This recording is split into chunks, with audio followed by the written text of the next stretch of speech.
Welcome to Alternate Ending, where we're discovering good movies, one bad movie at a time. I am, as always, your host, Tim Brayton. A couple new guests with me today. We have the European contingent of the Alternate Ending podcast with us today. From France, we have Gavin McDowell. Gavin is a name you certainly should recognize from the site. And from Scotland, we have Andrew Milne. So welcome, gentlemen. Thank you both for joining me at what is a beautiful winter afternoon for me, and I believe is the dead of night for both of you. Oh, yeah, it's been dark here for hours. Dark and wet. Yes, well, it's not wet here only because the wet immediately turns to ice. But thank you both for showing up. So I want to give you both an opportunity to introduce yourselves a little bit more. And Gavin, I wanted to start by chatting with you for a little bit because obviously you're a presence on the site. You have your, I think, very, very excellent ongoing series, SECTS, Lies, and Videotape. A new column of that went live the day we're recording, in fact. So always a pleasure to see those. But so the readers of the site hopefully know your name pretty well at this point, but tell us a little bit about yourself.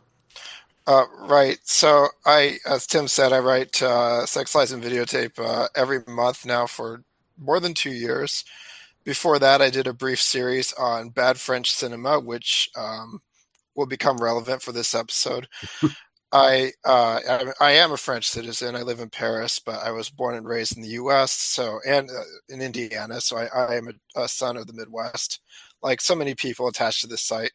And I don't know. We usually talk about how we got into movies. I'd love to hear those stories. Yeah. Well,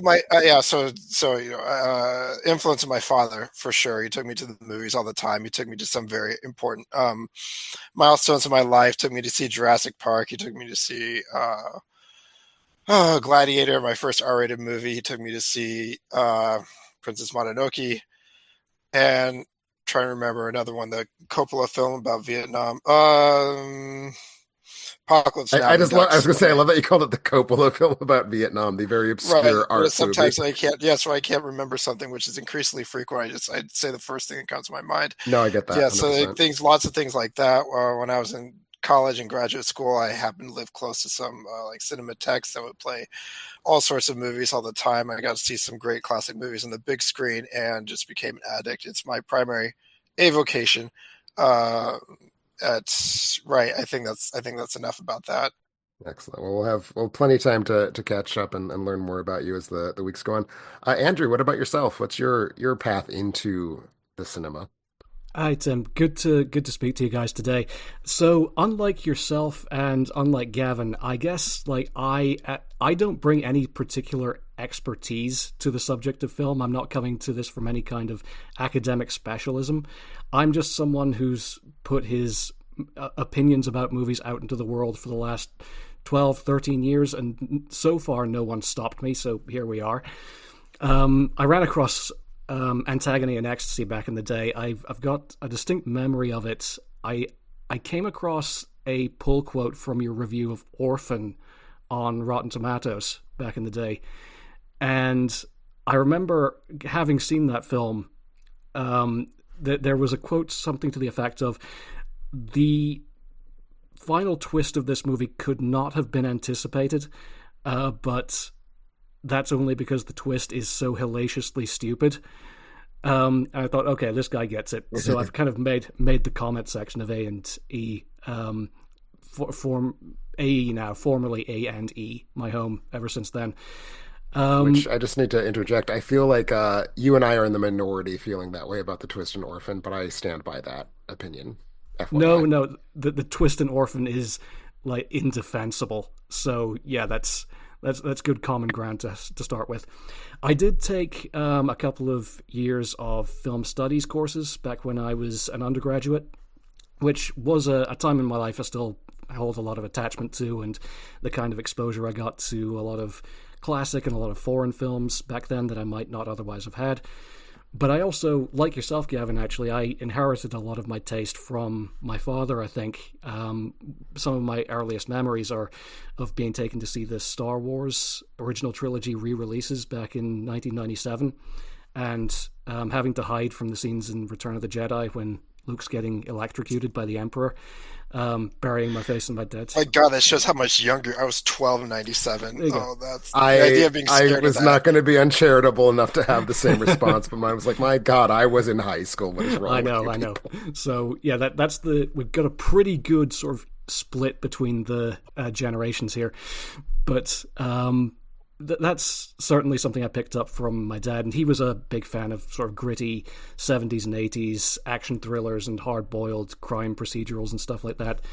So I've kind of taken that, and it's microwave mutated over the years to an obsession with Korean genre films and anime and Japanese crime thrillers and Hong Kong martial arts movies. So that's kind of my way into a lot of cinema history. I didn't tell my story of how I encountered AE. I guess whether either of his guises. In fact, I did start reading it when it was Antagony and Ecstasy, but I kept quiet, for a long time. There's no one needs to hear my opinions. But my introduction to it was through another film critic named Stephen Gredanis, who is a deacon of the Catholic Church, writes for a site called Decent Films, and so I'm not an expert in film. It's not an expertise. It's just a passion, a real like amateur in the literal sense. Someone who just loves it. Of course, my professional background is study of religion, especially anything related to the Hebrew Bible or Judaism, and so I was reading his site, and he cites Tim Brayton, his review on Hop, which was published in 2011. And he said, this review is a little vulgar, but it definitely underlines everything that is wrong with the existence of this film. So that's how I know by the day, September 22nd, 2011 is when I encountered Antagony and Ecstasy. And I don't know where that is with regard to the Disney reviews. I definitely was there when you were doing the Bond and Godzilla movies. I remember those very well. And the Disney sequels. I definitely read the Disney reviews, but I don't remember if I was in the midst of that. So I know you No, said the that's Disney sequels were 2009, and Hop. I also unquestionably remember Hop. That was 2011. That was I feel like a very important threshold in my life, just in terms of realizing how bad movies can Oh be. man, Because Hop is. Have you seen Hop, Andrew? I have not seen Hop. Like I've not the seen it first, either. I feel like Oh I well, didn't have to. You warned me away. There's no temptation anyway. But no, I that's firmly outside my wheelhouse. I will say, in the spirit of talking about dreadful movies that make a hash out of talking about religion, Gavin, I love that your position in the alternate ending community has basically become like the howling black hole from which emerge these insane religious propaganda movies that I see you log on Letterboxd, and I'm like, ooh, I want that. And when we were all talking about that awful If you love Catholic, me, if you show love me. me, show me. What for some reason the thought that drifted into my head is in the movie Mary Poppins, and possibly the book as well. I don't remember. Uh, Dick Van Dyke's character says something to the effect of, "The world gets their time from London, but London they say, or the world gets their time from Greenwich, but Greenwich gets their time from Admiral Boone." And it just made me think, AE takes their cues from me, but I take my cues from Gavin McDowell in terms of like, here's the insane 30-minute Bible adaptation we're all going to watch this month. So I just well, need to I thank you can't. for I bringing can't that take into all all the. of our lives. If you love me, show me is mine. That is a repressed memory that MC Stefan brought out of me when we were writing about Hosea. But your special is not my fault. It's not my fault. Someone dropped that on my lap. And of course, See Me Dance was MC. So it's a recurring theme here. MC is also to blame for a lot That's of true. this. That's true. And Prince for Egypt, that was me too. Thanks. So it's only two of the four that have gone Yeah, viral. I guess that's true. Prince for Egypt just feels like such an important moment in our cultural development as a community. I will say I discovered I don't want to say entirely by accident because we seek these things out and then come up with excuses for them later on. I did find on archive.org a file with every extant Dingo Pictures video that Right. now So even lives on my desktop. the reputation of Dingo Pictures precedes it. Prince for Egypt did come out of nowhere. People have warned you about Dingo Pictures before, Tim. That's just the only one that I was particularly interested in seeing. Although Puss on Boots does attract me just by the title. This Obviously. On Boots, yes, they got the preposition wrong again. Uh, That's neither here nor there. This does sound a little bit like finding the lost hoard of El Dorado, like It's the way we I phrase was this. very excited when I learned that I wasn't going to have to hunt all of these down individually. And one day when I am Oh man. when you start seeing those show up on Letterboxd, I'm either in a very good mood or a very bad mood. So I'll let that be something for everyone to figure out. Um, but yeah, we should maybe not go down the rabbit hole of dingo pictures too far as much as I'd like to, because on the day we're recording, the Oscar nominations have dropped, which is a thing to talk about. Whether it is an exciting thing, I guess maybe we can dig into a little bit. But yeah, Oscars. So How do you feel about that? I was just noting on the Discord about an hour ago. This is I'm not generally that engaged with the Oscars to begin with. It's actually not a ceremony I've ever watched live, simply because it goes out in the wee small hours of the morning over Sure. here. I'm perfectly happy generally to look up whatever the winners were the morning after and find out what happened from there. This year, more so than normal. I watched 7 of the Best Picture nominees last year.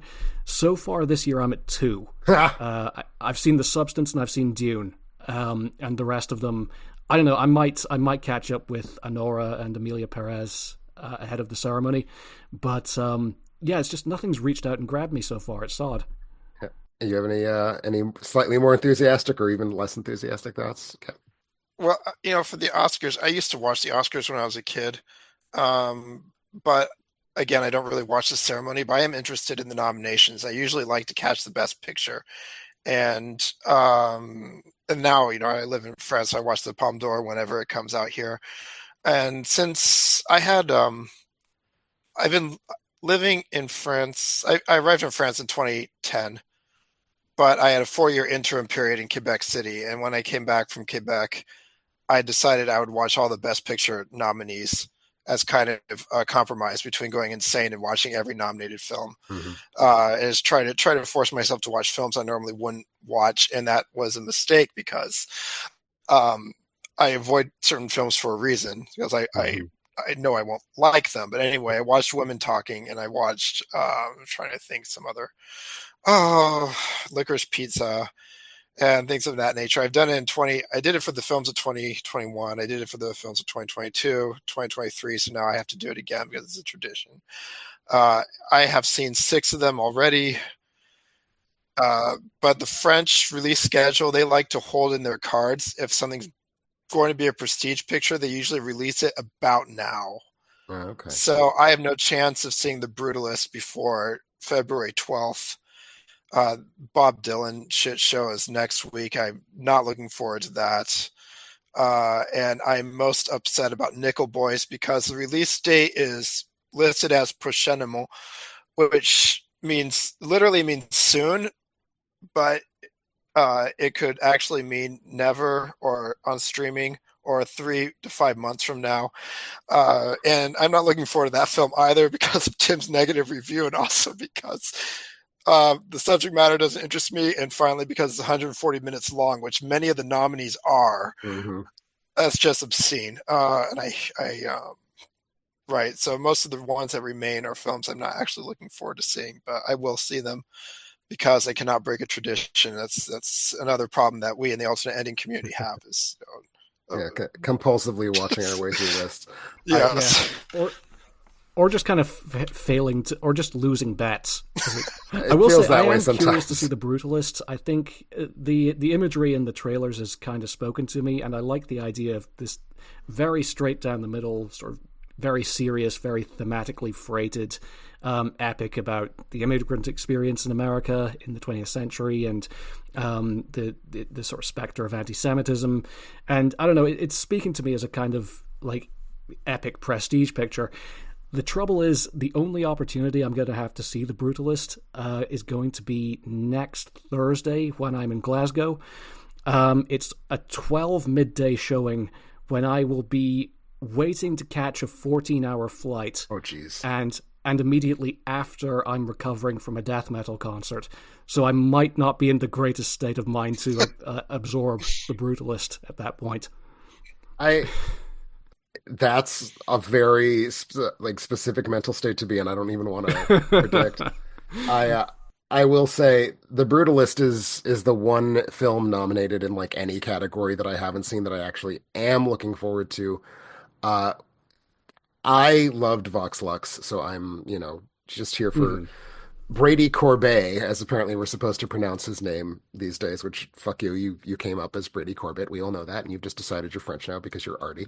But I, as we all know, have a lifelong history of watching movies sort of as an endurance test, more so than because I want to get joy or pleasure out of it. And that's been going on for years now.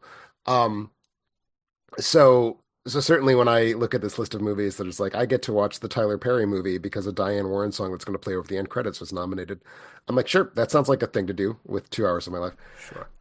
I will say, this year's nominees are just a real wasteland of movies. Like a friend of mine, about half an hour after the nominations dropped, texted to say that this is the least he has ever been interested in any movie nominated in any category. Oh, that's a Because shame. he's not a horror guy, so The Substance and Nosferatu are not gonna hit for him. And I'm like, I those are the only two that I can tell you, like, yeah, go see those, man, because they are the my two favorites nominated basically in any category. That being said, I my feeling about the Oscars, because I don't just try to watch the ones that are new this year. I have a spreadsheet of every nomination that I haven't seen, about like 10,000, or not 10,000, 1050 films long. I just want to see every film that has been nominated. That's a lifelong project. That's not for, anytime soon. But when I was doing it really intensely back in the early 2010s, it kind of trickled off after that. One of the things that interests me, and I think, Gavin, you might have said something to the effect of you're more interested in the nominations than the awards. I am too. I think the awards are sort of whatever. It's like there's like eddies in culture, and whatever happens at the exact moment the voting is done is what wins awards. But the whole slate of nominations, both in picture, but I think just in kind of everything, gives you an interesting snapshot of what the American film industry thinks mattered in a 12-month period. And those kind of become an interesting historical like document. So I do like looking at historical nominees just because it's like this is what in 1954 American tastemakers felt was worth kind of collectively saying about the industry. And I think that's going to remain true. So I like trying to see kind of all the films at one time. And that being said, I feel like this year's nominations really do create a snapshot of what 2024 looked like, and it looked pretty glum. Yeah, it seems It was a bad year. it seems very indie focused this year. Not indie necessarily, but move. It seems like a move away from Hollywood Like not the tentpoles. major Yeah, studios, yeah. like Wicked and Dune were really the only two like big effects driven sort of blockbuster analogous films that were coming out swinging this time. Yeah. And even Dune's sort of like a lot of the awards that it was ever going to win, it won 3 years ago when it was part one. Hmm. And so it does seem to be more, I don't want to say middle brow necessarily fair, like Conclave, like Wicked, like Anora, that seems to be sort of in the zeitgeist this time round. And a lot of films that, frankly, my eyes kind of glaze over if I see their posters in the lobby. Hmm. And I think it's telling that two of the nominees for Best Picture are foreign films, which isn't to say that foreign films shouldn't be nominated.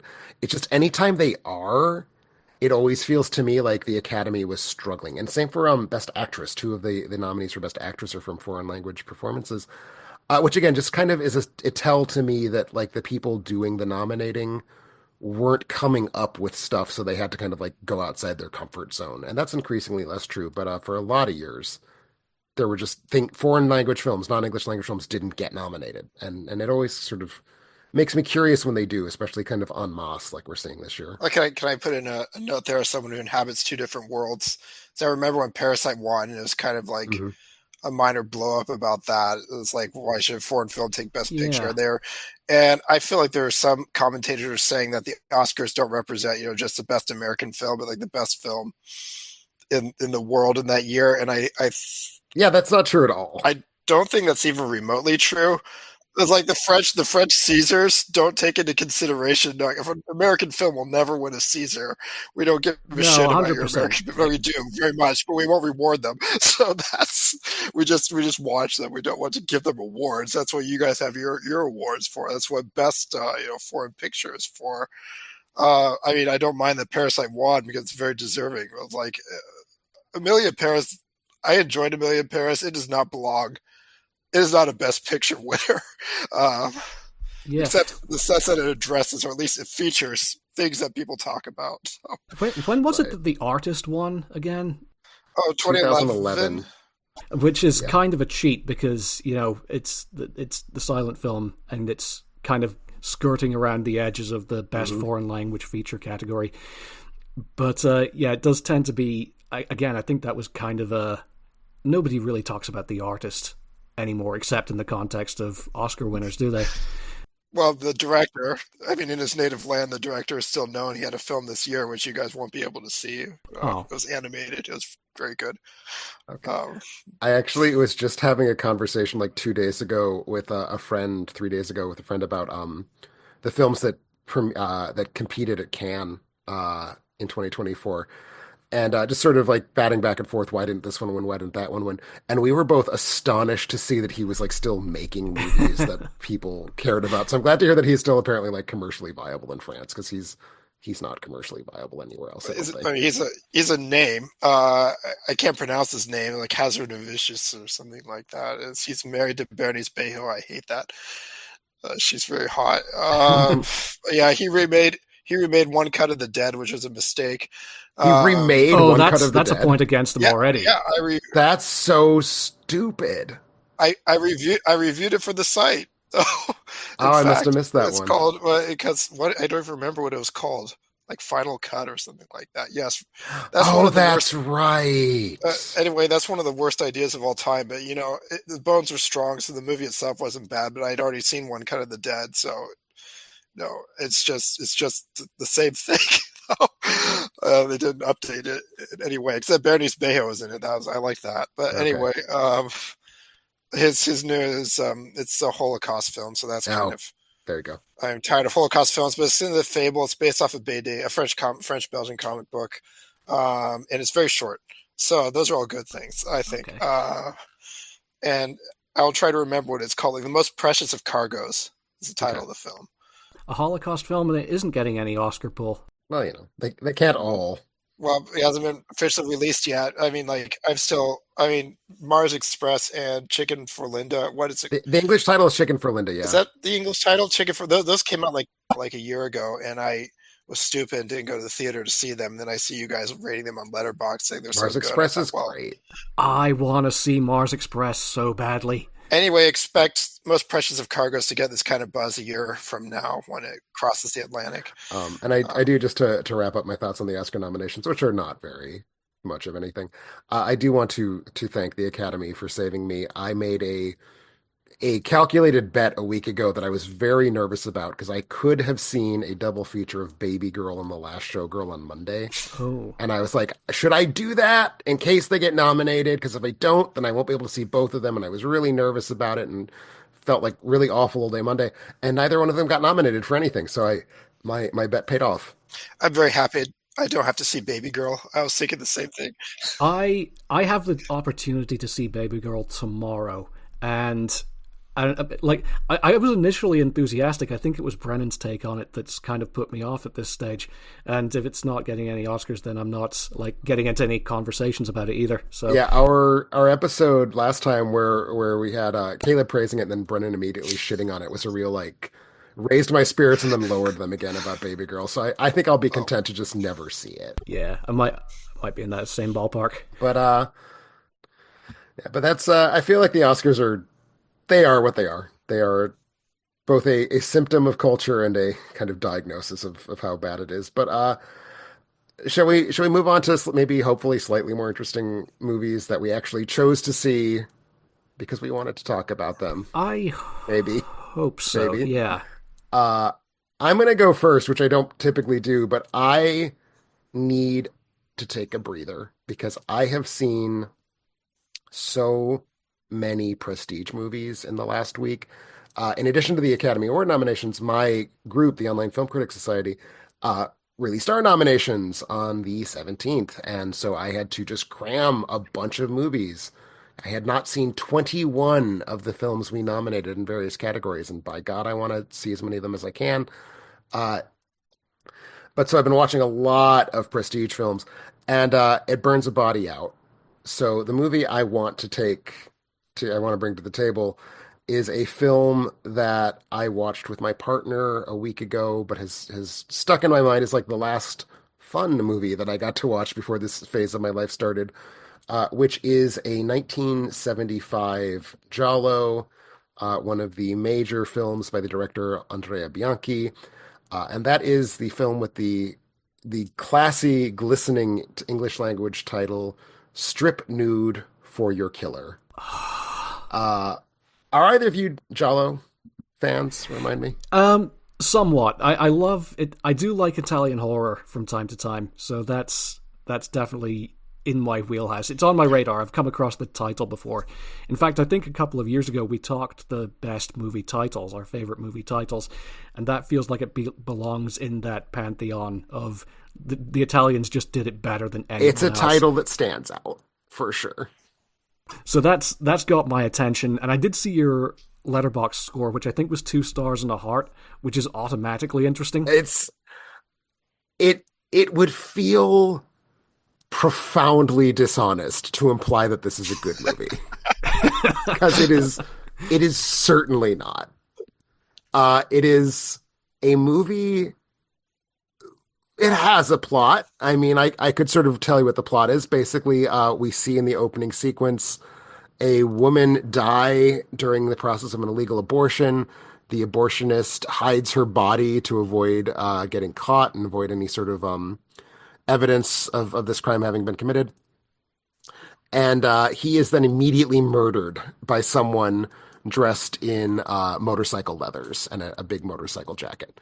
And then we cut to credits and we go to the plot. And I feel the need to point out. So this is a movie that starts with a botched abortion killing a woman.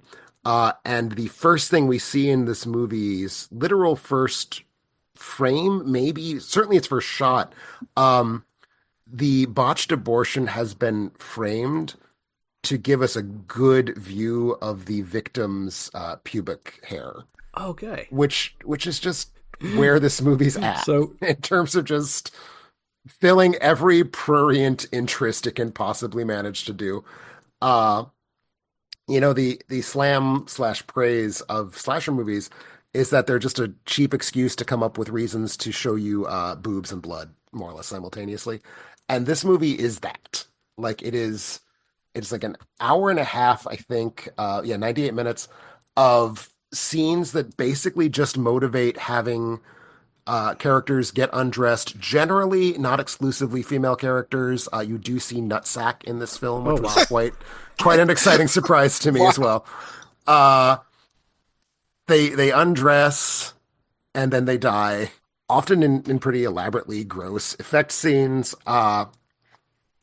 So it's really just a delivery system for the basest instincts you could have. The plot, such as it is we arrive at a modeling agency where everybody is having sex with everybody else, and the main character has just like brought his new conquest to the modeling agency, basically just to prove to her that he could do it, and then like tries to force everyone else to give her a job. Um, What kind of so job? just a modeling job. Okay, okay. It's sort of very, very Employment. vague. Okay. Yes. Like it's a film very much that assumes that, well, the purpose of models is to be nude and then to stand in front of a camera. And so there's a murder mystery involved here. It is a murder mystery that resolves more or less because all of the available characters have died. That's very And giallo. you're like, well, there aren't enough people left for it to be anyone other than this, so I guess I'm going to find out why they are the killer. So just pure filthy trash, no redeeming characteristics here at all. But I had a blast watching it. It is so unrelenting. And this is, I think, I love these movies. I love Jolly very much, but they have a tendency to give us a lot of really good stuff at the beginning and then give us a really bonkers, crazy, how could that possibly be the way this ends twist. But then at about the one half to two-thirds mark, they very often just kind of jam on the brakes and wander around Yeah. Rome or whatever other European city they shot that one in, and just kind of like hang out for like maybe 20 minutes, and they're often boring. Like even some of the very best Jolly have a boring stretch, and that's just one of the things you deal with in the genre. This one doesn't. It's just like pow pow pow. Like every scene gets us to both nudity and a gory murder, and I appreciate the efficiency of that. It also has, I think, two unnecessarily good lead performances. I shouldn't even say unnecessarily good performances, but the leads are Nino Castelnuovo, who I knew I recognized, and I spent most of the movie trying to remember what seedy Italian genre film I recognized him from, and it turns out it was the notably disgusting low rent The Umbrellas of Cherbourg. I That's just why I recognize this man's face. I just clicked on his name on Letterboxd as you were speaking, and I just got in front of that by half a second, so I don't know if that came across in my face. I would like to say I have very exciting news. If your feeling while watching The Umbrella of Cherbourg has ever been to wonder, I'd be curious to know if Guy shaves his balls. Strip Nude for Your Killer has the answer to that question. And I'm going to mispronounce her name because I've said it in print a billion times, but I don't think I've ever actually said it out loud. Edvige Fenech. Do either of you know how to pronounce her name? VJ Fenech. My first impulse whenever I see an ending in CH, it's to do the sort of the glottalized sound. Yeah. Sure. So that's probably not Italian. Apparently, according to her Wikipedia page, she was born to a Maltese father and a Sicilian mother in French Algeria. So, Wow. just a real polyglot of the southern Mediterranean, which translates to her looks, I will say. Insanely beautiful woman. Good to know. Maybe the most beautiful woman who has ever been in movies, Oh, certainly in that conversation. But these two people, again, are they giving good performances? I think I would be stretching to say that they are giving good performances.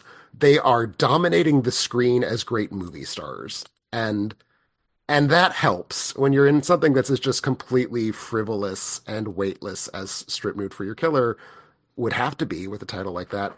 I think having movie stars who feel like they're really dominating as these kind of, movie stars and not just as people who got paid money to take their clothes off, that counts. I think that matters. And it definitely gives the film, I think, a vibe that is more fun and less just greasy and disgusting, which is how I feel a lot of times when I'm done watching an Italian exploitation film. 100%. Like there will never be enough showers to make up for it. And this was surprisingly, given how lurid this movie is, I did not feel dirty when it was over, which is always a plus with Jolly. I take the point, Tim, that sometimes it is nice to have just a film that functions as a conveyor belt, where, yeah, there can be a plot, but also, like, we can take it or leave it, and it really is just for that chain of set pieces and just good goopy effects. And I was kind of in a similar headspace the other day because it's kind of distressing to realize how well Amazon Prime has figured out my tastes. If I throw it on these days, like, it will give me my recommended for me section, and it's like, oh damn, I think Bezos actually has got me pretty well figured out. So that's how I came to end up watching Wishmaster, which is not exactly in the same milieu as Strip Nude for You Killer, but it has that same sort of quality of, is this a good film? God no, but it sort of gets me to, the stuff that that it's delivering, and it does so with sort of efficiency and gusto and a sense of sort of fun about itself. So yeah, completely understand where you're coming from in terms of just wanting to wallow in something disreputable. Absolutely. Is Wishmaster the film you're bringing to the table, or do you have something maybe a little bit more I do have substantial? something, thankfully, a bit more elevated. That would be a pretty good 1-2 punch if it was. So, just a little bit of preamble to this, I suppose. I have been working my way through the Rolling Stone list of 150 greatest science fiction films ever made. Because, like you say, Tim, if you've got a project, if you've got a list to get through, that will often motivate me to sort of explore corners of cinematic history that I wouldn't necessarily, work up the motivation to do otherwise. And just having a list of items to check off does, sometimes it leads me down interesting pathways that I wouldn't otherwise get to. It's actually a pretty solid list. It's surprising. It's a pretty fair representation of science fiction history, which isn't a given. So the film that I'm bringing to the table is staying in Europe in the 1970s. I'm talking about the 1973 Rainier Werner Fassbinder film World on a Wire. So this is an interesting one. Every time this film gets brought up in conversation, it seems to be obligatory to bring up The Matrix, which is kind of annoying because it's the only point of reference that most people have for talking about simulation theory and the idea that the world around us is a veil pulled over our eyes and we're all just brains in jars and what have you. I think it is probably the first incarnation of that kind of trope I can think of in cinematic history, which is kind of interesting just as a sort of historical object all by itself, particularly when it's being rendered in this very sort of European New Wave realist style. Probably the closest antecedent I can think of to it is probably Alphaville, the Godard film from the 60s, and that's actually confirmed at one point because the guy who plays Lemmy Caution in Alphaville gets a brief cameo towards the end of the film. This was originally made as a 2-part television serial. It's epically long. It's about 206 minutes. There's a clean dividing line in the middle where you could, and probably should in hindsight, stop watching and come back the next day to see how it all shakes out, because it ends on a pretty strong cliffhanger, the first half. The plot involves a West German tech company, I guess you would call it. They have designed a virtual environment inhabited by roughly 10,000 identity units, which are virtual people living in this virtual environment, completely unaware that the world they inhabit is unreal and is being simulated around them for use in projections for social trends or corporate trends, save for the existence of one contact unit who knows that they're a simulation and is being driven mad by that knowledge. The film follows the character Frank Stiller, who is the incoming chief technical officer of this company, who's filling in after his predecessor suddenly and violently died under mysterious circumstances. And a lot of the evidence elucidating those circumstances is suddenly disappearing. One of his friends, the company's heads of security, disappears midway through a conversation. And nobody he talks to can seem to remember his name. I suppose, spoiler alert, but of course there is another level to this simulation, and they're in it. The world itself is being simulated, so it's a simulation within a simulation. And I get the impression this was more mind-blowing in 1973. 1973, it doesn't sound like that long ago. It's still well within living memory, but it sort of causes you to remember that it was sort of before the information revolution, and concepts like simulation, like while people might have understood them intellectually or abstractly, the sort of semiotics around it, the sort of visual representations that we associate with the sort of the grammar of video games and graphical interfaces, wasn't really accessible to audiences back then. So I spent a lot of this trying to like cast myself into the headspace of what would this have been like to see this as a West German viewer in 1973. So it's this weird mixture of being kind of quaint and also very forward looking, where it's sort of getting to where a Ryan Reynolds studio comedy would get to in 50 years' time and be pilloried for being cliched. I liked it. I liked it a lot. I think I would have taken a 2-hour edit, to be quite honest. It was a marathon. I probably would have broken it up with hindsight, but some of the shots in this film just blew my mind just out of the back of my head. There's this one long take of the protagonist that starts with him in the distance in a telephoto lens as he sort of climbs down an embankment and moves across a road and climbs over a fence. And this whole time he's just approaching and approaching and approaching the camera as it pulls back and back and back, all in one unbroken shot. And I'm just like, how in God's name did they mount that? And the whole film is just full of these incredible virtuosic movements and really like thoroughly thought out mise-en-scène. It's really stimulating to look at. It's visually gorgeous. It's well performed.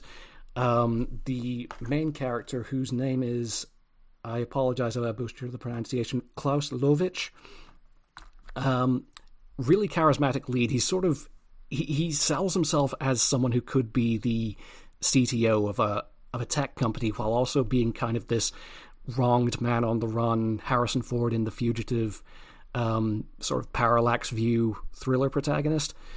And he sort of threads that needle very convincingly, I thought. And yeah, like while it is kind of philosophically quaint nowadays, I think it's worth seeking out. I would recommend it. Yeah, I saw this for the first time not all that long ago, and it is part of what I would describe as one of my favorite subgenres of European art film, which is the post-war architecture of Europe is so fucked that we can make a post-apocalyptic movie just by filming it. And you have this, you have Alphaville, as you mentioned. You have, I think, Orson Welles' The Trial probably falls into that as well, where it's just like rebuilding the continent in the wake of the war was done with such aggressive modernism that it basically makes Europe look like the future. And it's not a future that feels very humane. And I loved the first half of this for that reason, because it is just such a kind of interesting mood setting. I lose interest a little bit when it gets to the mindfucky part, because again, I live in a world where, as you point out, the Matrix exists, and Yeah. when this movie was made, no one lived in that world, right? And so you could spend a lot of time just kind of sinking into those ideas. I don't think there's a ton I get out of it, just in terms of like, what if reality wasn't real, man? Even when it's Yeah. done in this like very dry West German register, because it's like, yeah, I've been seeing movies like that for decades at this point. Still, this is absolutely great, and I think this is essential viewing. And it's the sort of thing where the first thing I knew about it was the twist, years before I ever saw it, and there's more to it than the twist, I think. I mean, what's the twist is that there are two simulations instead of one. Yeah, that's the cliffhanger. Yeah, essentially, that's the dreadful truth that gets unlocked. That the protagonist, this guy who's the CTO, is himself an artifact. He is ones and zeros, and all the sort of persecutory. It's interesting that you name dropped The Trial, actually, Tim, because it does start to feel a bit Kafka-esque with the sort of really arbitrary vectors of persecution that he starts to suffer. And it is quite creepy in places, which I appreciated. Definitely. And so you have not seen this, Gavin? I have not. I have seen Alphaville, which for a long time was a film that I was seeking out, like even in bookstores in Indianapolis when physical media was the only option. I eventually saw it on the Criterion Channel. Was not really impressed. So comparing it to Alphaville doesn't really do it any favors. With says it's essential. Who directed it? It's a famous director. Rainer Werner Fassbinder. It's a fast. Okay, well, yeah, I should probably give it a go someday. It's definitely inspired me to seek out more of his stuff, because this is my first Fassbinder. Oh, he's great. Did he do? Berlin Alexanderplatz, I've heard, That was about that is was the a tip of my tongue. Did he do Berlin Alexanderplatz? Yeah, He's a tough director to get into because he made like 7 movies a year during his very short career. So even though he was only active for like 11 years, he's yeah. got I like saw that. 60 movies. He made this when he was 28, which really like that humbles me. He fueled a very productive decade with lots of uppers, and it cost him, but also it was a hell of a decade. Hmm. I would say for both of you, if you're not really deep into his work, towards the end of his career, he did a trilogy, each of which is about a woman at a certain period in post-war German life, the BRD trilogy. Uh, Marriage of Maria Braun, Veronica Voss, and Lola. All right. I think those are 3 tremendously good movies. Like that's where I tend to try people. I push people to start there because Berlin Alexander Platz is great. It is also 13 and a half hours long, and you yeah. can Ah, watch the entire trilogy that's twice. why I've When heard of it. I was No, living in a certain West Asian city, their Cinematheque was showing an episode of Berlin Alexanderplatz for like 15 days straight, and I contemplated walking. It would be a 40-minute walk just to get there every day, just to see all of Berlin Alexanderplatz. I decided that that was too risky to do. understandably, but no, great director. Absolutely worth taking into his stuff. What are you bringing to the table, Kevin? Right. So I had a very dry January. I went on a bender. I saw multiple films within the past like 3 days alone. Maybe I should start with the most recent, work back to the one I wish to talk about. Today I saw for the very first time Mulholland Drive, the 20th anniversary restoration that was done a couple of years ago, for its 20th anniversary. So I saw it in a big cinema with, the Mac, like the optimal sound and whatever, the best way to see it, basically. Now, was And this a screening that had been pre-planned, or was it like thrown together real no, quick this after? was this was David Lynch's Dead. Let's put one of his Okay. films on the screen. In fact, I am a devotee of Pate. Like I'm a member, so I can see their films for free after I pay every month. So, but UGC, their competitor, is showing Wild at Heart. So they're Mhm. buddy heads about which Lynch film are we commemorating. So yeah, Mulholland Drive was a big gap in my viewing history. I've been very embarrassed about it. When David Lynch died, I was excited because it was a good excuse, but I was having trouble finding time for it. And so this fit the bill quite nicely. Anyway, my mind is fried. I'm not going to discuss this film that everyone's discussed for the 20s. I was going to say, give us a plot. Give us the plot synopsis in the next 30 seconds. Go. Before that, in fact, the same day, in fact, I went on a class field trip with my daughter, who's 5 years old, and we saw a bunch of weird animated European cartoons from different types and different countries and different years. They always throw in a Czech one for some reason. There was a Russian one. There's a Swedish one. The Swedes are fucked up, man. Yeah, That was the best one. It was computer. It was stop motion. But I won't discuss those. And then, yeah, last night I saw a film noir from 1959 called City of Fear, when I was actually trying to find the 1994 French comedy La Cité de la Peur. So I saw the wrong film, but it was decent enough. Finally brings us to the film I will talk about, which is Red Rooms, mm, Yeah. uh, which is a Quebecois movie from 2023, but which I don't know, only got people's attention last year. I lived in Quebec for 4 years, so there's a little bit of sentimental attachment to it. And I, having lived there, I can say that their film industry is not terribly robust. I don't know many great Quebecois films. I didn't see too many when I was there. They would promote them, of course, but I don't know. They were, and I don't know how they really tie into the greater Canadian film industry. Quebec, they think of themselves as a nation within a nation. But anyway, it'd been a long time since I'd seen one. I find the Quebecois accent charming. That I cannot place Belgian or Swiss French, but Quebecois sounds like backwards hillbilly French.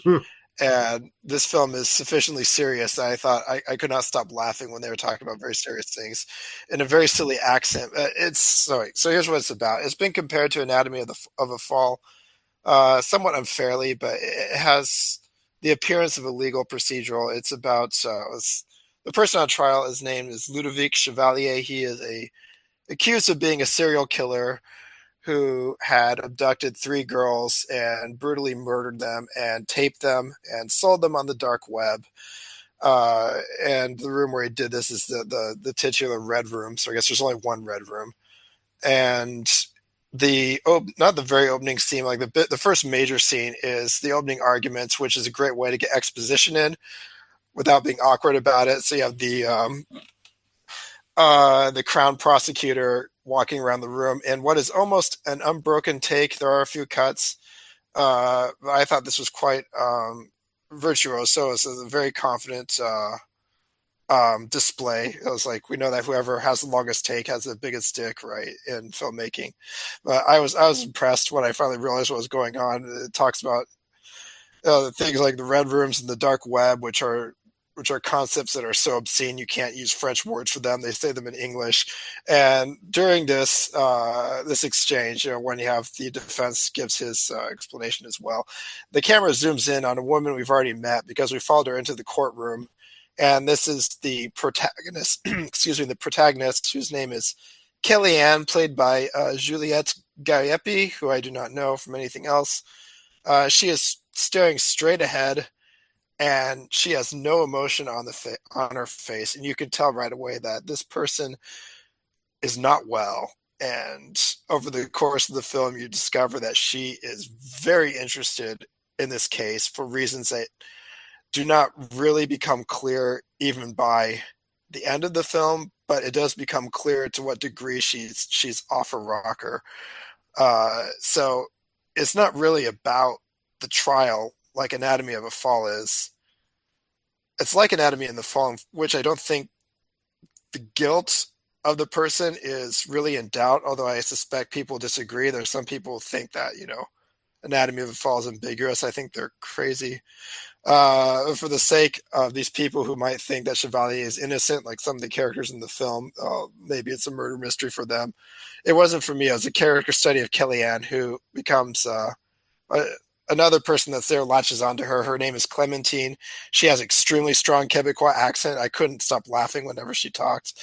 And she thinks that Kellyanne is just like her. And Kellyanne takes her in because she's been sleeping on the street. And then she realizes that Kellyanne is in possession of the murder tapes. So that's how invested geez. she is that she owns the murder tapes. And she is very interested in learning as much as possible about the mother of one of the slain girls, who is the only family member of the victim you see. Like, she stares at her. Wow. And she's trying to learn about her profession and things like that. And you get the sense that the seemingly ordinary person is just as, I mean, she does things that are criminal for sure, but she's not violent or anything like that. But she's kind of just as off a rocker as this serial killer. And it's not a horror movie really, but it's extremely disturbing. Mm. And there are moments of horror in it. It's more about cultivating a vibe, like a disturbing vibe. And there's one moment where Kellyanne does something that was really kind of against her character up to that point, but I think that's the idea, is to show how much of a sociopath she is. Something that really just shocked me. And then the music kicks in. There's a horrible stinger, and that did scare me. That was the music was quite good. It takes place in some very Spartan locations that they make up for with some camera trickery. There's an astounding scene where Clementine is calling into a talk show to defend the serial killer, and she's mocked for it.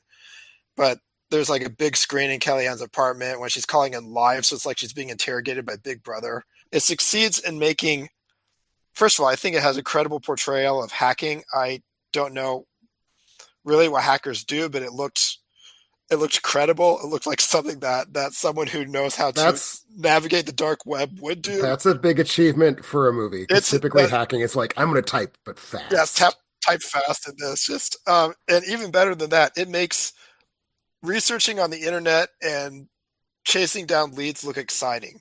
Like, the Yeah. climax is nothing but that. And I thought it was really like I was really involved with it, and I don't really have many complaints about the film. One thing is that maybe there's too much closure, Eh, so it's not art film enough. It makes it abundantly well, it makes the facts clear of the case, and that's but I highly recommend it.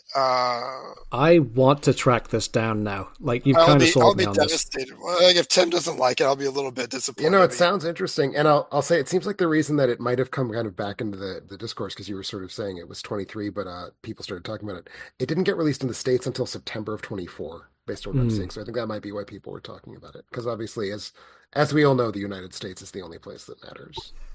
right It enough. didn't get a theatrical release here. It really just was kind of a word of mouth thing. But I think it's definitely an interesting film if you don't end up No, Yeah. liking it as much as it I sounds did. interesting. It sounds very interesting, and I'll say my exposure to Quebecois films is pretty much limited to Denis Arcand and Xavier Dolan, and I hate Xavier Dolan. So like Well, that's I'm not the person to ask about Quebecois cinema, but I'm curious about this. Thank you for sort of I hate him giving me. too. His films do get released in France. I don't know Okay, why. Oh. they win awards. I'm quite taken by what you're describing about like the hacking and the internet research being actually visually compelling, because I think for like the last 15, 20 years that's sort of something that cinema as like a grammar has had to grapple with. You know, how like something that is such a part of all our lives these days, like how do we make that these sort of screens within screens visually interesting and dynamic. And any film that sort of moves towards solving that problem is something I'm curious to see. I was just having a conversation not that long ago about Jurassic Park, where we meet Oh yeah. the no nonsense hacker Lex, and I just always it's never very far from the top of my brain when she like logs into the Jurassic Park mainframes like this is a Unix system. I know this, and then we see like She clicked on a building file. like the UI is like buildings, and she's like walking down the road between buildings to like access files. It's like this is computers. This is what it feels It's the like every Jesus time I wept check my scenes from email. Community. Love hacking in 90s movies, love hacking in all movies because it always looks terrible. Well, thank you both very much for being for talking about these movies. This is ordinarily the part of the show where we would talk about our Patreons. We didn't have any new Patreons in the last 2 weeks, which is fine. But I do want to just remind you all that if you want to support the show, get various perks, including early access to classic reviews, those are available at our Patreon site, which you can find linked to on the homepage. But we were here, and I don't even think I introduced this at the top of the show. Our actual topic of the day is a February movie preview. And I'm excited about this because I have always had such a specifically North American focused understanding of movie release platforms. Um, I've lived my whole life in the Midwest, so it's always the like New York gets the movies, then LA gets the movies, then Chicago gets the movies, and then the rest of us get the movies. But that's not how it works No, where you two indeed. are. So I'm hoping you can sort of bring your own insights into like what's coming out in your local markets as well as what's coming out here in the United States. Because I'll be honest, very little that's coming out in February in the U.S. is at all interesting to me. So I don't mind if we kind of give short shrift to some of it. But I do have the U.S. calendar in front of me, and if you guys want to jump in and augment that as we go along, I will say so first week of the month, February 7th. Couple movies here that don't seem like anything to me. There is a Valentine's themed horror movie called Heart Eyes. Oh, this was. I think you've gone on record, Tim, as saying you hated Werewolves Within, and it's that director. Oh, that's why I Ooh, know that name. I did hate Werewolves Within. Well, thank right, you. right. As you said, it's a horror movie, but it seems like it's trying to go for horror comedy, but they haven't managed the tone correctly. There, there is actually a film on February 7th, releasing. This is actually one of the few that is coming out on the same day, UK and US, and that's this is very much my bag, which is Love Hurts. Hmm. This is the a new action comedy starring Ke Huy Quan, because clearly after the scenes in Everything Everywhere All at Once, everyone just sort of realized at the same time, let's put this guy in all the scripts Jackie Chan didn't get to 25 years ago. What interests me is that it's the sort of newest release from the 8711 stable. Oh, okay. And it's the first time. It's the directorial debut, I believe, of Jonathan Eusebio, who was the fight coordinator. I don't know if he had sole credit or if he was one of the fight coordinators on the first 3 John Wick films. And this has become kind of a pipeline ever since Chad Stahelski broke out, is stunt coordinators and fight coordinators helming their own, like moving towards the director's chair. I mean, that's kind of like 8711's thing. Yeah, exactly. So that's sort of what happened with Sam Hargraves. It's what happened with J.J. Perry, and it looks like it's Eusebio's turn. So I'm curious to see how that pans out. And the action beats in the trailer are selling me. So I'm gonna be. That's like the one thing this month, the one studio film that I'm probably gonna turn out for. I can't turn out for it because the French release date is May 14th under the title Back to Business. So I would say I'm a bit worried about the studio after Violent Night if they're going to make action movies for every holiday. But I guess I don't know if this is sufficiently Valentine's Day that it can be marketed completely differently in a different market. Yeah, I saw the trailer and it just washed over me. It was like, okay, I watched the trailer. That's it. It did not excite me terribly. So I can wait till the U.S. marketing is going all in on Valentine's Day, but that's probably because the U.S. market is full of Americans who are dumb and terrible. I mean, we celebrate Valentine's Day here too. That's what makes it curious. I don't know why. I don't know why they're waiting till May. Why they changed the title to Back. It's called Back to Business, which fits the plot, but the poster still has like those candy hearts all over it. Okay, that's and I'm weird. like, what's going on? Like, what's up? Sometimes titles. I mean, I do. Andrew, thank you for having dug into this. I just saw the poster, which looked terrible, and then I saw, we're doing Ke Huy Quan action movies now, and I just didn't follow up at all. So now I'm excited for it, whereas before it was just not even on my radar slightly. So now this is why we do this. Thank you. Exactly. Yeah, it's a part of that same ecosystem as stuff like Kate and Nobody. So yeah, like I'm looking forward to that one. In terms of UK releases, we're getting The Seed of the Sacred Fig. We're getting September 5th. We're getting The Fire Inside, Dogman, none of which are lighting a fire under me. Well, I think you are on a podcast with 2 people with very different relationships to See the Sacred Fig. So I saw that, yes, because I think you were kind of disagreeing on Letterboxd earlier. It disappointed me, but I believe, Gavin, you really liked it, yes? Well, the thing is, I didn't have a position to be disappointed from. I didn't know the director, and it was spreading by word of mouth. Like, actually, my wife, who doesn't like know anything about movies, like she was saying, "Oh, people at the office were talking about how good Seed of the Sacred Fig is," and so I just like I have to understand that. Like, any given moment, there are 100 new movies playing in Paris. It's hard to pick out one that's supposed to stand out. And when I saw this, like at first, I mean, the thing is, Tim, is that everything you say about the film is true. It has a very this is a very special episode. We're going to talk about this horrible thing that happened to this young woman, and we're going to make like a fictional story about it. So it's like, okay, that's fine. And then it turns into a very taut, well, maybe not so taut because it's 3 hours long, but it turns into a thriller that could have been taut.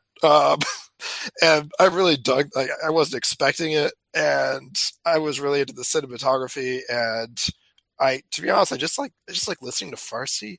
I like the Persian language, so there are things like that. And it was a date night with my wife, so there are things that are unrelated to the film itself. So like when I gave it 4 stars, I was wondering if I was generous, and then became an awards darling. And I was like, oh, maybe I wasn't generous enough. And then you come back with a big dose of reality at 3 stars. At least you liked it. At least you liked it, unlike a Nora or Amelia Paris. So I'm grateful that you at least landed on the positives. I don't always dislike everything. I don't, Andrew. I don't know if it's an essential viewing thing for you, knowing your film tastes, especially because runtime is the biggest liability. This should be 2 hours or less. Like, it's not a 3 hour. I don't have a relationship to the director or the cast, but I will say the trailer was working for me. A lot of it seemed to it was getting at a kind of tension that I do enjoy.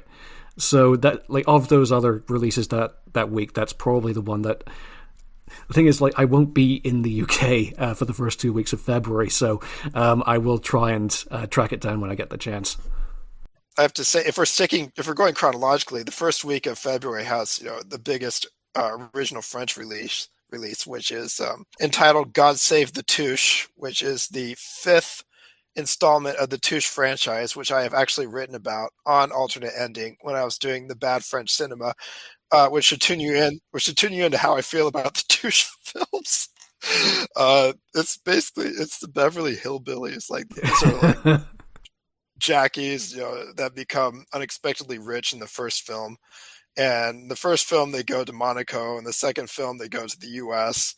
And the third film, Jeff Touche, the patriarch, becomes president of France. And the fourth film, Christmas something, they meet Santa Claus. So it's been pretty much bereft of ideas from the beginning, and having the French go to England is about as lame as you can get. It's like having the English come to France, like when they did that with the Mr. Bean sequel. It's just even recycling some jokes where they say "fuck you" when they mean to say "thank you," and they're confused by the word "pub" because in French "pub" means a commercial, and they make some lame pun about that. And then they accidentally knock out Camilla, which I thought was funny because I don't like her. And if I could write a follow-up to Bad French Cinema, because I also wrote about the Asterix films, and the fourth Asterix film they visit England as well. There's been a fifth Asterix film, and now there's a fifth live-action Asterix. So the fifth Touche film. If I can find a third slot that is a sequel that is a continuation of something I wrote about in the past, I would be willing to revisit Bad French Cinema. Please, if you keep that on your radar, I would be very happy to have that in my But life. without that incentive, there's no way in hell I'm going to see this movie. So. I am just kind of reeling from the discovery that there's a French produced movie with a joke about the French confusing "fuck you" and "thank you," because that feels like something out of like the American made Pink That Panthers. sounds like they used that joke before when they visit America. They're like using some kind of language app to learn phrases like "thank you, bitch," and I love the way you fucking dress, things like that. And they give the finger as a salute because they think it's this is what most French films are like. I was going to say, I would not say this to a native French person, but I feel safe telling you this because it's not a secret. I talk about this like every time French comedy comes up on Letterboxd. French comedy, like pop French comedy that I've seen, which isn't much, is awful. It's the worst comedy in the world. Well, if I ever see the real La Cité de la Peur, I should report back because it's well regarded among the natives. Please do. Let's skip ahead a week. February 14th, Valentine's Day itself. We have the. I think we do probably have to bring up February 13th just beforehand, because that is the release over on these shores of Bridget Jones' Mad About the Boy, the fourth film in the Bridget Jones franchise. Which you both seemed very outraged that I had not made note of this, and we discovered the reason why. Yes. It is direct to Peacock in the United States, which that's not even saying like, oh, it's direct to streaming. That's like saying it's direct to the streaming that you have to like go into the old boiler room and Peacock is such a shitty streaming service. I have a specific chip on my shoulder about Peacock.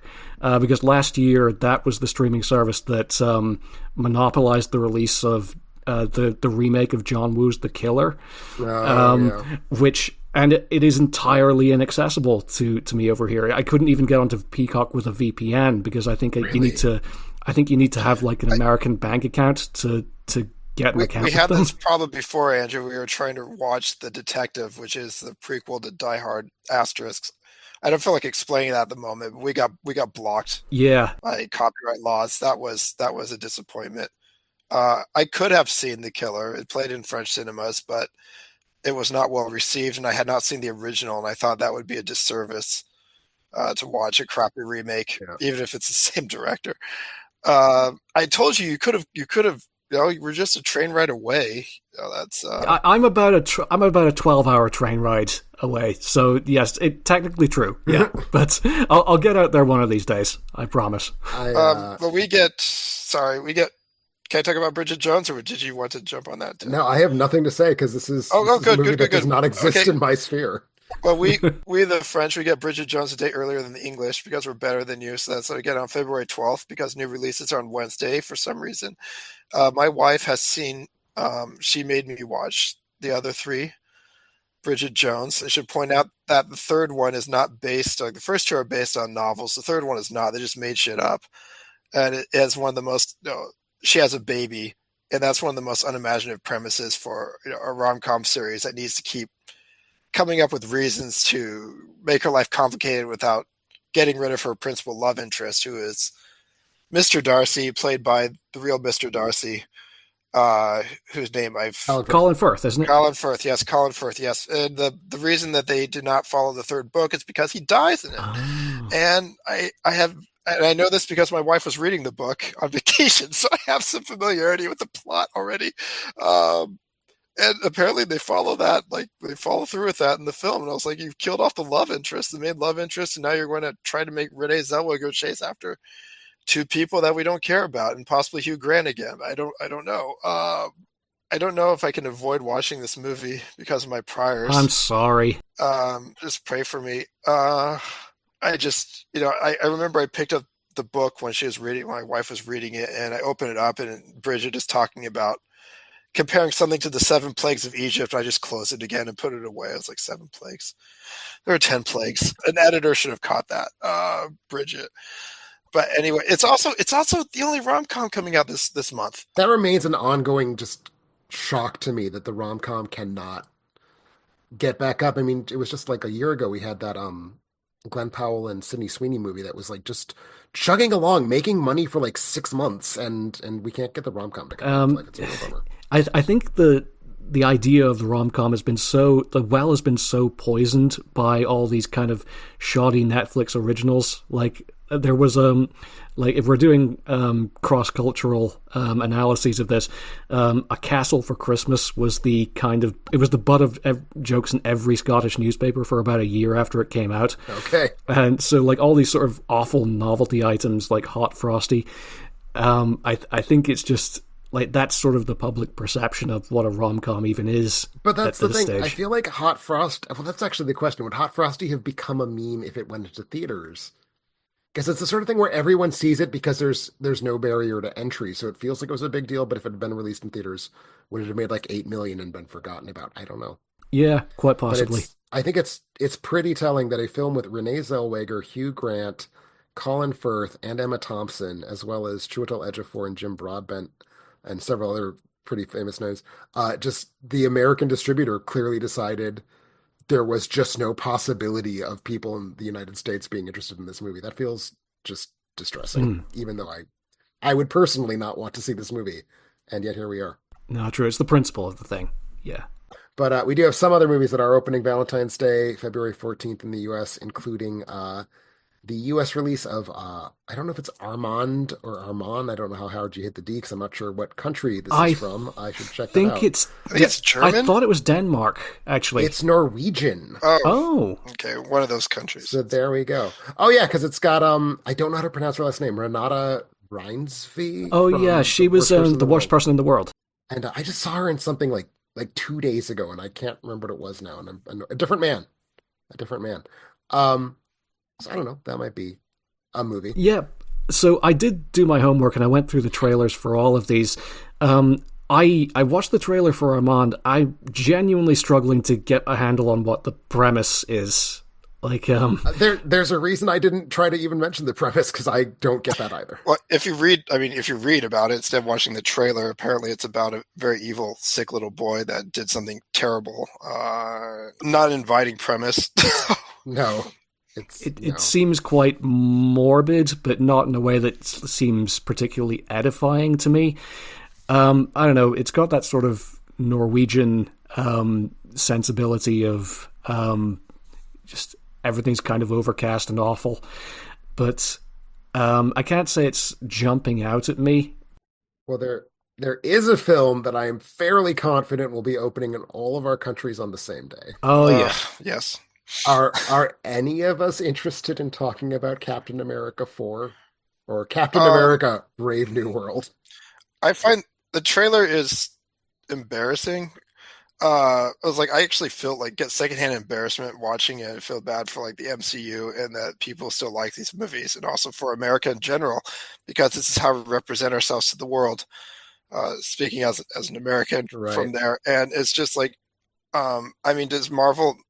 They've made fun of themselves, right? In Deadpool versus Wolverine, and they still put dialogue in their movies like, "Oh, they're red now." I mean, just they haven't learned any of their lessons. Like, first of all, I failed to recognize Anthony Mackie, so I thought this was like a legitimate like political thriller for a few split seconds until Harrison Ford and tells you, "No, Steve Rogers." Like, oh shit, this is cape shit. And then we have this terrible looking CGI Hulk that looks vaguely like Harrison Ford.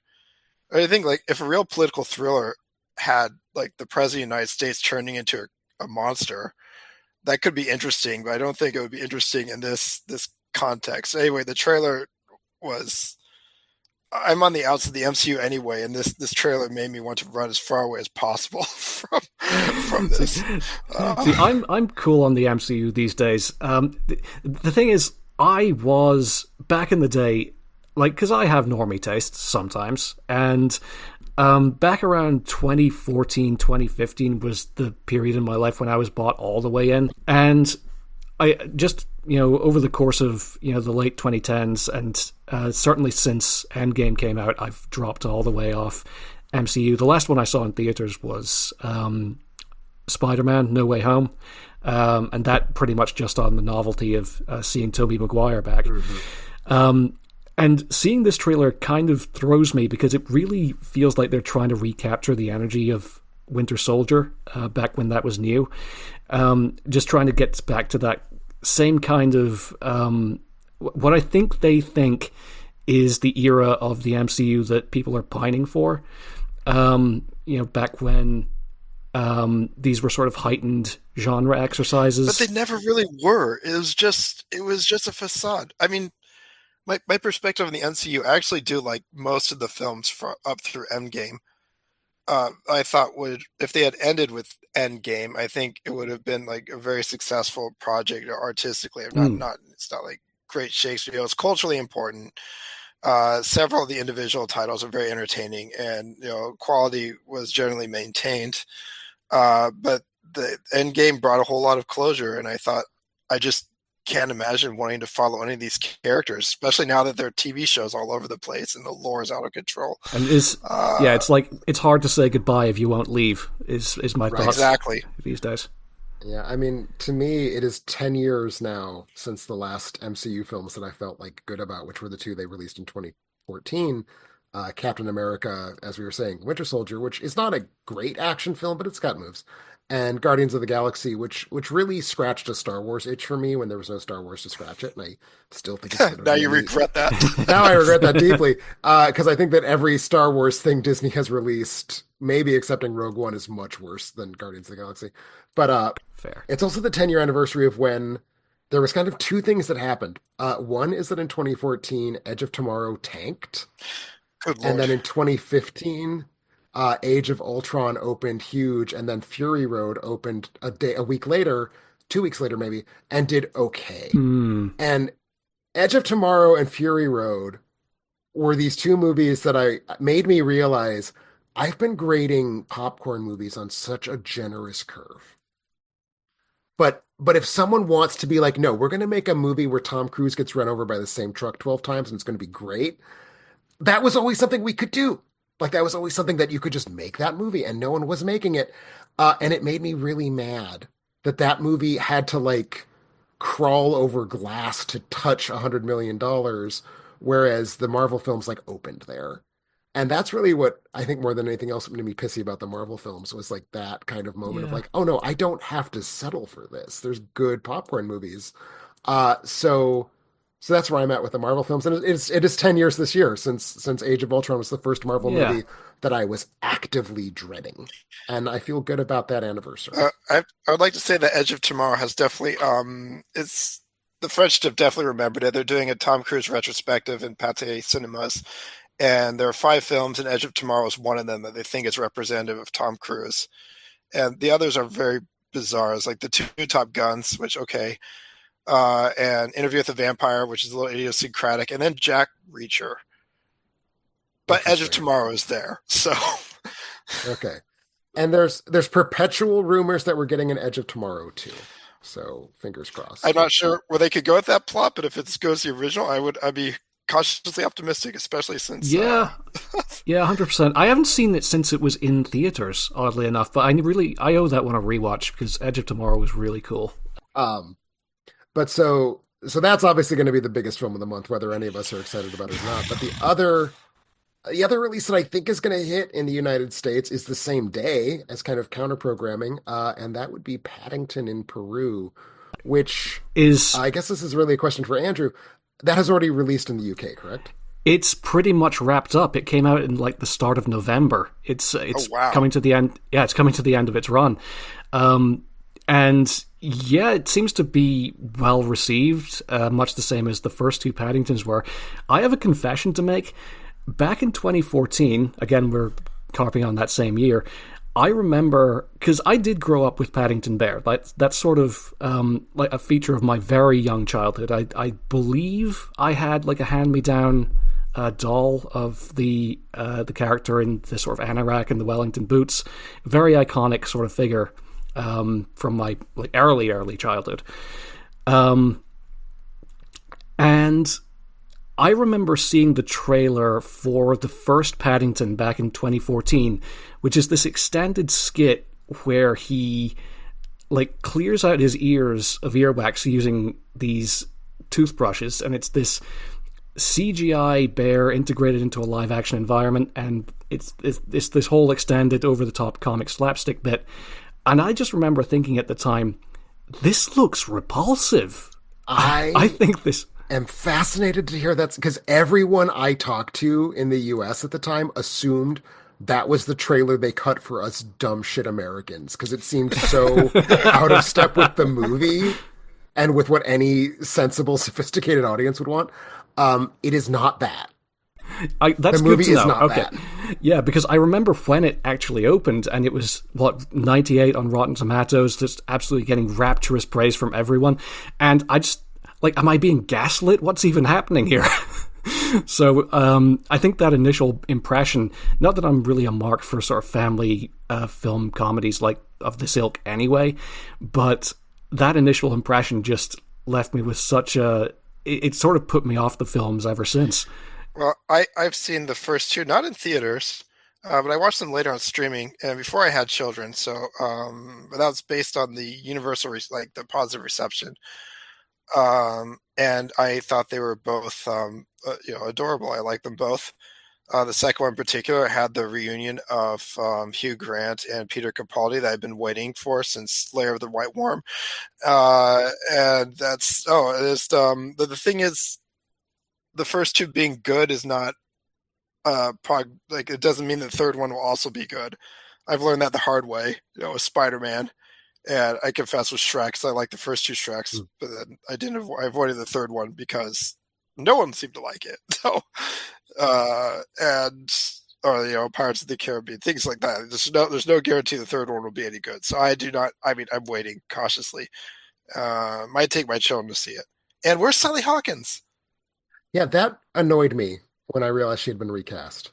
She is recast. Okay, that's Oh, horrible. Like, I mean, she was not like an integral part of the first two, but she There, was a there familiar seems face. there seems no reason to have done it. No, she was replaced with Emily Mortimer.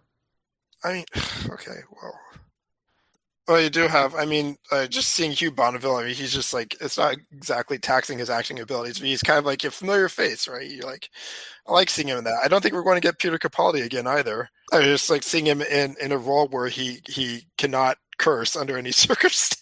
Mhm. Yeah. Cautiously optimistic.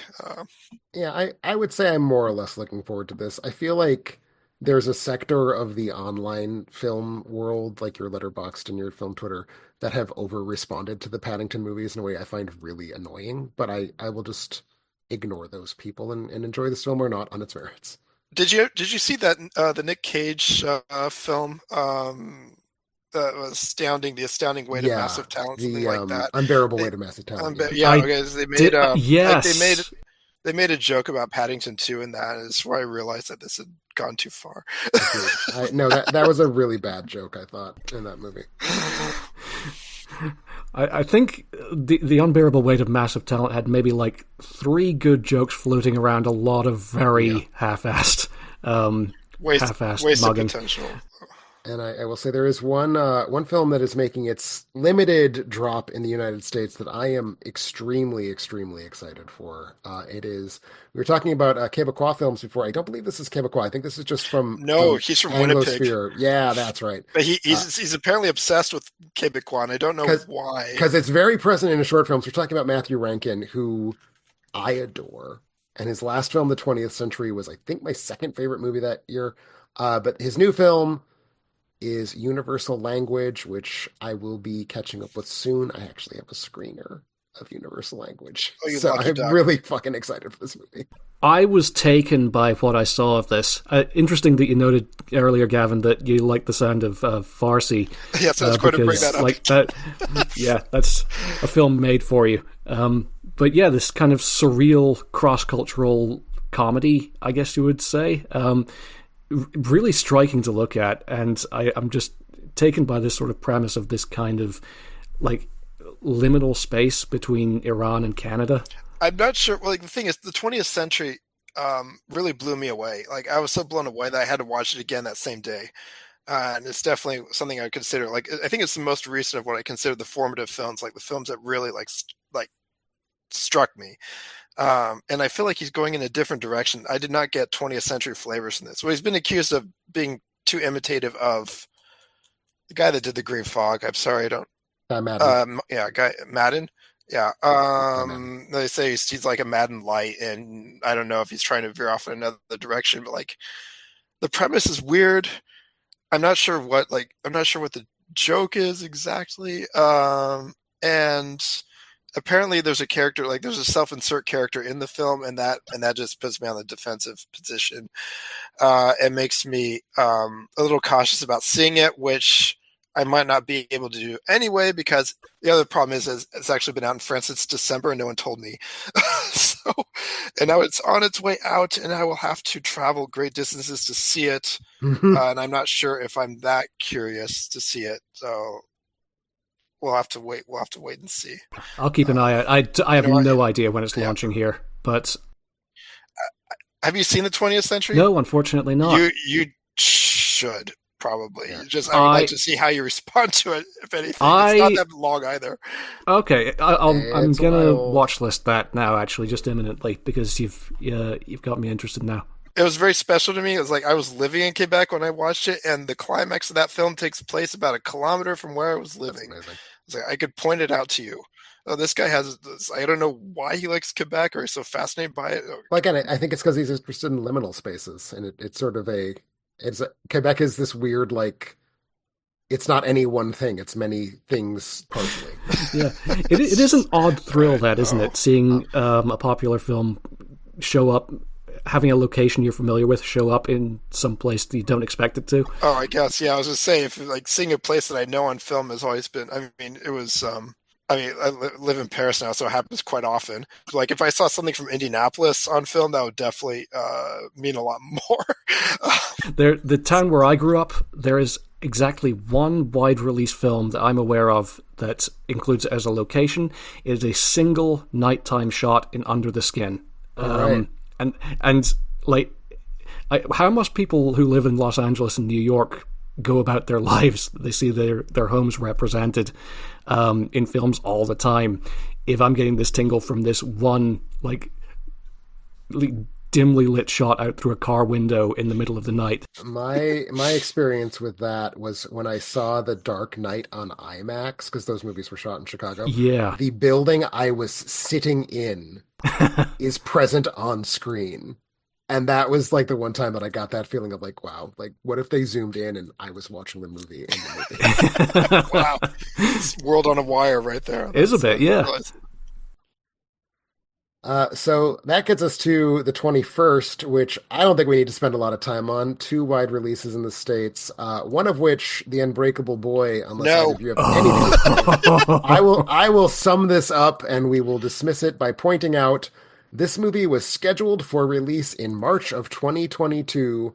Less than a week before its release was pulled from the calendar without any explanation until it just was announced for the The trailer for this film, it looks unendurable. 3 years. 3 years. Done. Ready to be released. Sitting on the shelf. That is the worst of all conceivable signs. Okay, so like my little girl, she's been diagnosed with autism. My sister, it's my only sibling, has autism. I have very strong reactions to seeing the way autism is depicted in film and television. I watch music, even though specifically so I could hate it for that reason. Mm-hmm. I want nothing to do with this movie. So, Fair. Justifiably. Fair. So that's right. Which only leaves us then with one other film, which is maybe, hopefully going to be good. It's got certainly some names behind it. It is The Monkey. I'm tentatively optimistic for this one. I don't know. The trailer's hitting kind of an odd tone where it's sort of somewhere between Final Destination and, I don't know, like Malignant, maybe? That feels about where I was. In, like, maybe not those specific two films, but yeah, like that feels right when you say it like that. I laughed a lot at this trailer. I feel like it had a better, like, it's, first of all, it's not taking itself too seriously. It feels like, we talked about Hard Eyes. Hard Eyes, I felt like had a tone problem. I felt like this one understood its tone, what it was going for. And it did make me interested in watching it. It also looks like it'll be really gross. I'm hoping so. But yeah. I did not say long legs, but I know plenty of people who didn't like it. And so they tried to it's the director? It's the director, it's Oz Perkins, the director. And it's just like they're saying like, oh, from the director of Long Legs, like, oh, maybe it's not going to be good. So they brought it out as like, look, it's the same guy from this film you love. I don't know too many people. I don't know anyone who loved Long Legs. I mean, certainly people did, just no one in my particular sphere. Okay. I find Oz Perkins easier to root for in principle than with any of his specific films in front of me. I haven't seen Long Legs, but I have admired without loving his other films. And oh geez, I didn't even know he had other films. Oh yeah, Long Legs is actually his fourth movie. He did Okay. The Black Coat's Daughter was his, and the Gretel and Hansel movie from a few years ago, and the Witch Hunter. No, not Hansel and Gretel Witch Hunter. It's like Gretel and Hansel, like in that order. And then the other one it has a complicated title, I think. I Am the Pretty Thing That Lives in the House. Okay. So I think I would have remembered that one if I'd seen it. Yeah. So, like, again, a lot of potential that I still haven't seen pay off, and certainly an adaptation of Stephen King is not where we should expect the payoff to happen, maybe. Why are his adaptations not good? There are just so many of them. They can be so many things to so many people. Throw enough darts at the wall and some of them will hit a bullseye. Exactly. Drawing a bullseye around the dart. Have you read the short story? Is this from Skeleton Crew or one of those? I have no idea which one it's from. I have not read this particular short story, no. I think it's just like a straightforward, the little monkey toy with symbols comes alive and kills you. So it's potentially going to be a scary adaptation of that one Mystery Science Theater episode, which would be good enough for me. You're right, actually. It was the Skeleton Crew. So originally 1980 it was published. Okay. And for the last week of the month, the 28th, last day of the month, moreover, 3 wide releases in the States. Last Breath, which I don't even know if that is a movie. Like I've never heard of it outside the context of researching this episode. It seems to be an underwater thriller starring Woody Harrelson, which, okay. I like to see Woody Harrelson be in things. It looks like a dad movie. It looks like a dad nothing movie. wrong with it. Oh my, yes it does. Exactly. This kind of puts me in mind of something like, I don't know, Deepwater Horizon from a few years ago. Just, burly men like interacting with gears and cables. Or even something like The Perfect Storm. Yeah, I can see that. And I find it like the premise itself, like doesn't interest me. It could be a good film, but it doesn't mean that I particularly want to see it. Yeah, I mean, like, Uh, I I just feel like there's good underwater photography excites me, and this is not going to have good underwater photography. You can just tell from the trailer.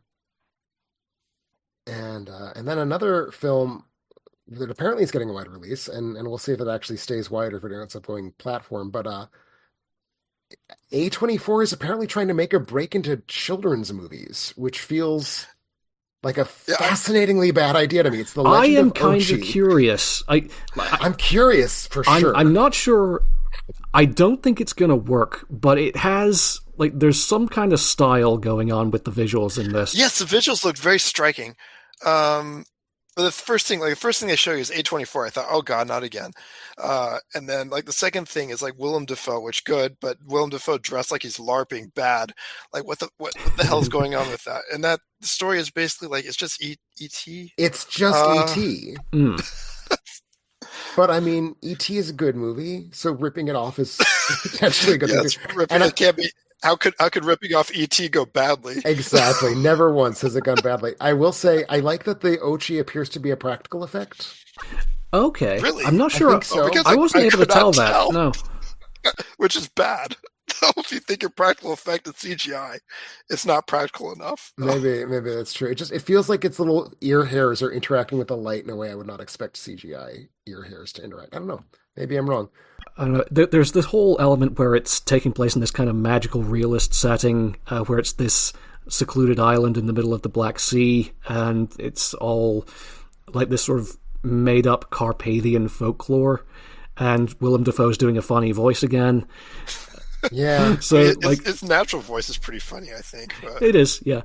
But I don't know. There's sort of a specificity to the scenario, I guess. That's, I don't know. I thought it was all real. I thought like it's not a real island; it's a made-up one. I mean, that makes me less interested. The IMDb synopsis starts with a remote village on the island of Carpathia, and it's like, fuck off. Oh. Carpathia is very specifically not an island. Yeah. Carpathia is Carpathia. It's a Cat Orlok who lives in the Carpathian Islands. That's exactly. And I've got the trailer in front of me right now. I mean, this is researchable. Obviously, there's an answer to whether the thing is CGI or a puppet. I think we are looking at a puppet with unpleasantly over-processed digital cinematography. That's my guess, but maybe I'm wrong. I'm gonna have to defer to the animation expert this on that. is something I'm sure we will find out in the pre-release promotion. I mean, the movie looks terrible, to be clear. I don't think this is going to be good, and I don't want to see it. But I just it didn't look. I mean, it didn't look terrible. But I don't know. It just looked like I find it interesting that A24 is trying to break into this market. I mean, they have quite a diverse array of films. They don't just do the elevated horror stick anymore. Oh no, I mean certainly not. I feel like they've done a children's film before. Have they done a children's film before? I don't know. I just feel like they have. Like it didn't surprise me that this was, that they were doing a children's film like this. I thought something. I don't know. I have to go through the A24 catalog. I don't really want to. No. It's not quite their vibe, if we'll, at the very least. And then the other thing that's on the schedule for a wide release, I will believe it when I have sat through it and the credits are scrolling, because this movie has already been consigned to hell once, is The Day the Earth Blew Up, a Looney Tunes movie, which is probably best known as the specific film that David Zaslav was trying to murder, and the universe was like, no, you don't get this one, and it was wrested back out of his hands. If it gives you any consolation, Tim, it does have a French release date. So if they have to bury it, they're going to have to deal with the international community. Okay. Because it's not being released by Warner's. But yeah, what were you going to say, Andrew? Just that there's a gag in the trailer itself where there's a live action silhouette watching the action on screen and saying, "This is awful. Who greenlit this?" And that is a ballsy beat to put in your marketing after what's happened. Absolutely. I don't know. Like, I like the Looney Tunes. I sporadically follow your Looney Tunes marathon on Letterboxd, Tim, and I don't know. Like, the sort of modern iterations of the Looney Tunes have just never felt right to me. They always feel just kind of ersatz. This felt. all sorts of wrong. It does not feel like a Looney Tunes film. First, it's very crass in a way that like it seemed more Ren and Stimpy than That Looney yeah, Tunes.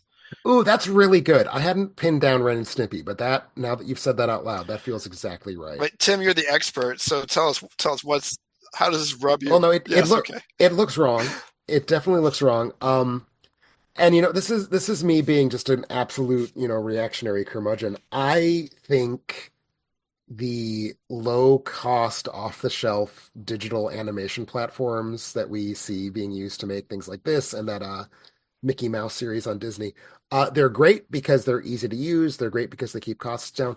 They just don't have the like weight of hand-drawn animation, I think. Like hmm you can feel the animator's pen working around the shape, I think, and creating these wonderful mid-century drawings. And I'm not feeling that here. Like I don't get that sense of squishiness that is what I really love yeah. in these cartoons.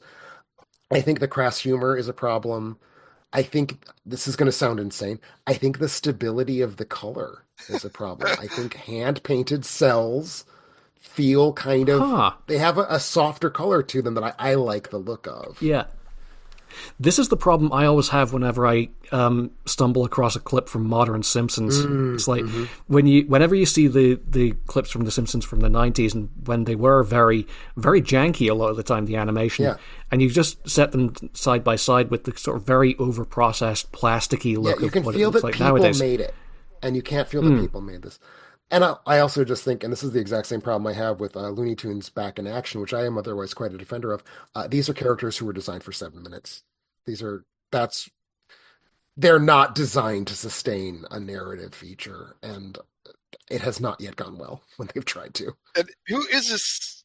Who's this female counterpart to Porky Pig? I do not recognize this character. She exists. She's Petunia Pig. She's an old school character. She's from the Oh, 30s. She's an old school Yeah. character. Wow. Okay, because I would They not. they retired her pretty fast. I think she was in 5 cartoons in the Okay, well 30s. okay, that's a deep that cut. makes me that makes me more benign They trot her to it. out for marketing because obviously when 99% of your canon is men, you can't sell shirts and toys to girls. So that's why uh Petunia Pig gets dragged out a lot. Melissa Duck, who's in like 3 cartoons, get dragged out a lot. They invented out of nothing a character named Honey Bunny and then replaced her with Lola Bunny. Ugh. Okay, that's And I think that's kind of sorry. the Just I do not diplomatically recognize any character that was created for Space Jam. I as you just should not, as you should not. But I think that's really what's going on. Is Petunia is a canonical female Looney Tune, and they need as many of those as they can for marketing purposes. I was thinking, yes, it was quite the Looney Tunes are quite the sausage fest unless Bugs is cross dressing, I and mean, when you're trying to have every character be voiced by Mel Blanc, you have severely cut down the number of female characters you're going to get because his falsetto was just not. It was not up to being actual female characters. What do you make of Daffy and Porky as being like the sort of buddy cop duo? Like, does that feel like a natural pairing to either of you? no, That again, like that's something that's from the 30s and 40s, so I buy that. Again, it's kind of a deep cut. It's kind of taking us back through history, but I buy it. right? It was like there's basically two different iterations of Daffy Duck. You have the one who's actually Daffy, which is the one in this thing, and then you have the cynical, counterpart to Bugs Bunny who gets shot in Yeah. the head by Elmer Fudd, and he doesn't. I mean, I have not been. I apologize, Tim. I have not been following you very very religiously on your journey through every. How dare you? Um, so I don't know at what point Daffy changes, and if he is one character in like one cartoon, and then he changes in the same era. If this is like He specifically every director had their own Daffy. So Chuck Jones interesting. is the Daffy that you're thinking of with the shot in the face, but Okay. the other directors at the time kind of still were doing a slightly different Daffy. Yeah, I always find myself more receptive to the sort of the sort of cynical cosmic plaything Daffy from not What's Opera Doc, the other one. Duck 'em up. Duck 'em Up, Duck of 'em Up. course. Yes, thank you. Yeah. Yeah, that's the sort of Daffy that I tend to respond to. Oh, and I mean that's my favorite Daffy for sure. Not the You Daffy know, here, and not where the hell is Bugs? Like if you're marketing a film about the Looney Tunes, shouldn't you have Bugs Bunny in it somewhere? presumably he makes a You'd think. cameo. I don't know. I know this. I know Maybe this I don't. is. It's like, do they want this film to fail? I guess I they mean, do. obviously he So, wanted to lose money by never even releasing it. But I know this is based on the Looney Tunes. Are they called the Looney Tunes cartoons? I can't remember now. There's a series of shorts that was made kind of on spec and then released mostly on Max that were designed consciously to harken back to the 40s version of the Looney Tunes. And to me, this feels a lot like it's specifically trying to be a Frank Tashlin movie based on the trailer. And maybe that'll play, maybe that won't. I don't know. what are Uh, your feelings? Like, are you looking forward to this, or I am not. okay? Because again, I think that fundamentally these are not characters suited to 90 minutes, and the animation styles just doesn't sit Yeah. well. It makes me feel squeamish. It Okay. really Yeah, does. it's not really But landing for me. I like where it's coming from. Like, I feel it's going to be true to the spirit of the characters in a way that the Space Well, Jams were okay. I mean, the not. Space Jam, that's Because cheating. the That's Space like, Jams are representing a very low bar. I look forward to your negative review. My disappointed review, which will be even worse than Okay. a negative review. And there's only one other film to talk about in the month of February. I am excited because I have a sick brain. I It is a limited release. No, I think. Go ahead. I mean, if if you hit the director's name, well, I still would have figured it out from the cast. But anyway, It's uh, it's called In the Lost Lands. It is a dark fantasy directed by Paul W.S. Anderson, starring his wife Mila Jovovich. I'm sorry. I I love that this guy's entire career is about making his wife look pretty in I movies. am I think that that's r- trailer neat. was great. I'm right I there liked with the you. trailer a lot. I want And you know what? It was like yeah. they they make hate like they say it's from the mind of George R. Martin. I don't even know what that means. Like, did he write? Did he write the story? Because it looks like The Dark Tower, but good. Well, let's talk about your low bars. Yeah. I think this was a George R. R. Martin short story. It's easy to forget that Okay. he did have quite a prolific career doing short fiction before Game of Thrones. But Before he spent 15 years writing one. yes, but no, it's weird to think that they just kind of never stopped making the Resident Evil movies, even though they're just not calling them those anymore. Because we had Right. Monster Hunter, which is kind of the apex of Jovovich and Anderson's collaboration. I thought that movie was a hoot. It Me was a too. good time. Me too. And like I say this as someone who really didn't like the final chapter. I think they kind of bounced back from that. I And think if they they did. can keep that spirit alive within the Lost Lands, then yeah, I'm a mark for this. Like it's exactly my kind of trash. No, exactly my kind of trash. And again, I've said this before in print. I think Anderson is, along with Rob Zombie, one of our two great wife guy directors. Mm, And God bless, more of that in the world. yeah. That's good vibes. It's That's all I'm it's saying. kind of what makes watching the Resident Evil films and the Underworld films side by side kind of depressing, knowing that the Underworld Oh, series ended in divorce. did not know that. Sure.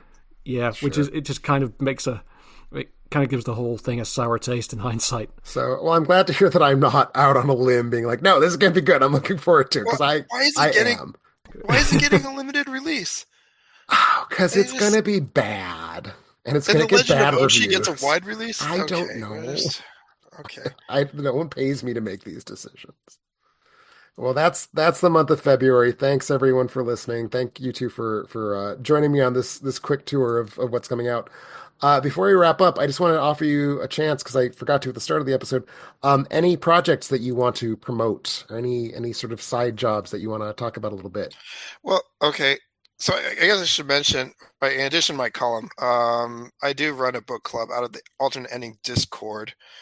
And the idea of the book club is that every month one of the members picks a book that was the basis for a movie, was adapted into a movie, because we're all there because we like movies, and it turns out that lots of great movies are adapted from some very bad books, including Die Hard. Andrew and I discovered we're the only two Oh that could yeah, finish that book. that Um, that was a grueling couple of weeks. Yeah, just never read Die Hard the book, which is a book called Nothing Lasts Forever. You will you only find it if you're seeking it out. Not worth your time. Speaking of, like we talked about Looney Tunes the Sausage Fest, we really would like to. I would like to diversify the membership, especially if you are a woman and you like to read books. It would be nice. You can always join the book club. It has open membership, very fluid. People come and go. But the other thing is we usually like to watch the movie that is related to the book together. We do that about maybe 40, 50% of the time. The book right now is one I picked. It is On the Silver Globe, which is a Polish sci-fi novel from 1903, which was the basis of a very strange 1988 film. And I would like to schedule a watch party for that, again, out of the Discord. I've seen the film. It is wild. Andrew has not yet, but he will soon because I've punished him. And his friend, I've decided to make them watch the film. And And can you say the title of that again? On the Silver Globe. I've never heard of that. Okay. You've never heard? Oh, you've never heard of the Really? possessed guy, the possession guy. Okay. That surprises me because I think this is absolutely your kind of animal, Tim. Yeah. Right. It's actually an unfinished film. The Soviets thought it was too weird, so they cut funding. But he managed to stitch it back together in the later '80s. It's nearly 3 hours long. It's filled with mystical bullshit. At least it's about people the first men on the moon and one woman. So they get stranded on the moon. They can't come back, but they have a woman. So they populate the moon and discover that there is an indigenous race there, and then things go wild. Honestly, it's a little bit like a Tarkovsky film in that it's impenetrable and kind of low rent sci-fi. I think it would pair well with Hard to Be a God. Is my thinking. I don't know if it's a great watch party choice, but I'm thinking I'm going to go through with it anyway. The people who are interested in watching it, I don't know if we would advertise on the site. Usually, you just do it in the Discord. I mean, join the Discord it's free and easy. Some people are hesitant to do so because they've had bad Discord experiences, but people are usually pretty polite to each other, provided you don't talk about Tenet, which is a sticking point with some members, including me. I blame myself for any bad vibes that Tenet brings into the community. This is one of the reasons I don't go to the Discord. That was one of the more incendiary reviews for a couple of weeks there back in 2020. I apologize for nothing, but I guess there's a reason I'm not part of the book club, is all I'm saying. Nor should you. But yeah, I second that. Gavin, right. And the other thing is I'm actually editing a book myself, but it's an academic book that you will never read, but you don't have to. You can download it. It will be available in open access. Oh, nice. Sometime in May. I don't even know if it's worth saying the title. It's based off my thesis. It's called The Rewritten Bible in Late Antiquity. It's about the rewritten Bible in late antiquity. I don't feel like, maybe when I come back here in April-ish, I can talk about the contents of the book when it's actually closer to you being able to read it, you plural. Also, I'll probably have more copies I know what to do with. This is the best thing is that you just put on your coffee table and say you know the author. That's all I've got. I will definitely press you to talk more about it in February or April-ish, because I certainly find Bible history interesting. 100%. Right. Well, it is. I think it's interesting, but few people share that opinion. Excellent. Yeah, Andrew, do you have anything to plug? Yeah, I have my fingers in a few different pies these days, but I'm not going to show myself excessively. But the one thing I did want to just give a shout out to, because my publisher keeps telling me that self-promotion is important. Last year, I released my debut novel, which I'm just going to hold up in front of the camera now. That is, can you hold it up again? Because the podcast cannot see the camera, so that is White Scar. White Scar. The title of the book is White Scar Across the Firmament. It is a passion project that I was working on for several years, just chipping away at it little by little until finally got it done and managed to convince an indie publisher in the States to take a punt on it. And I'm really proud of it. It's a space opera. It's quite long. It's about 170,000 words, and it is full of people talking about existentialism and geosynchronous orbits, cyborgs, fistfights, plot twists, all of the sort of fun stuff that appeals to me. So if that sounds like your bag, give it a look. It's available on Amazon as a paperback and as an ebook. A audiobook version is pending, and read by yourself.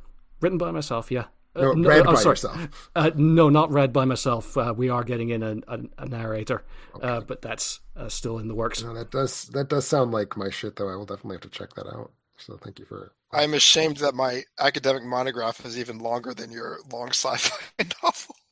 It's like Oh 210,000 yeah. words. Most of it's As footnotes. listeners to this podcast might have noticed at this point, we're both bad at being brief. All right. Well, thank you both so much for joining. Looking forward to having you both back on in the weeks to come.